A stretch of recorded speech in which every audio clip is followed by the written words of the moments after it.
C'est la 5e fois qu'Emmanuel Macron se livre à l'exercice du débat public depuis le début de la crise des Gilets jaunes.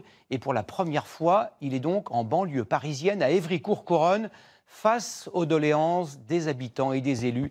Il a reconnu que ces quartiers souffraient d'une rupture d'égalité. Amandine Atalaya et Camille Collin.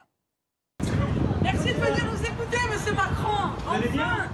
Avant son arrivée au débat, voilà le président ailé par ses habitants d'Évry. On a l'impression qu'on n'est pas entendu. Nos enfants, ils manquent tous les jours, ils manquent des professeurs. Il ne faut pas remplacer des enfants qui sont en CP. Il n'y a pas de professeurs pour leur montrer la bonne voie, ça ne va pas. On est d'accord. C'est pour ça que je dis qu'on réduit le nombre d'enfants par classe. Bonjour madame.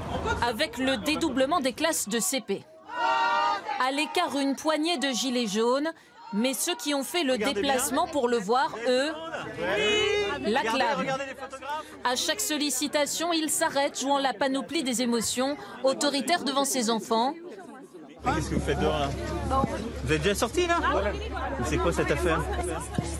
À quelle heure vous sortez ? 16h40. Puis protecteur avec ce jeune de 18 ans, Yaya, qui cherche du travail mais ne trouve pas à cause de son CV, dit-il. Parce que c'est ça ce qui se passe.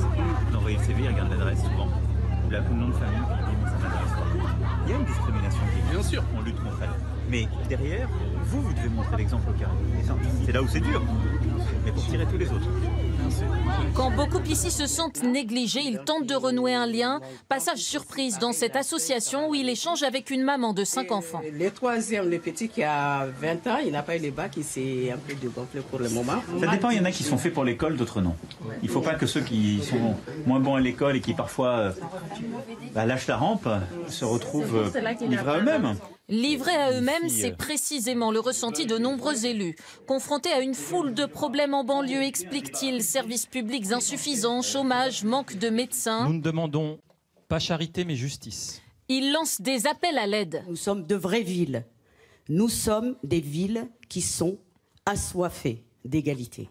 Nous en avons assez des bus saturés, assez de la malvie au quotidien pour les étudiants, les employés, les salariés et toutes celles et ceux qui viennent chez nous. Je vous ai écrit, Monsieur le Président, il y a plus de 15 jours, pas de réponse, même pas un accusé de réception. D'ailleurs, j'ai amené une copie de la lettre, je vais vous la remettre parce que comme ça va être, on va faire du circuit court. Le grand débat national, il concerne l'ensemble de la nation française. Insiste le président, mais à l'extérieur, justement, beaucoup ne suivent pas ce grand débat qui inspire souvent le rejet ici. Pour nous, ça ne nous sert à rien en tout cas. C'est encore du blabla entre eux. C'est un président qui n'écoute pas les Français.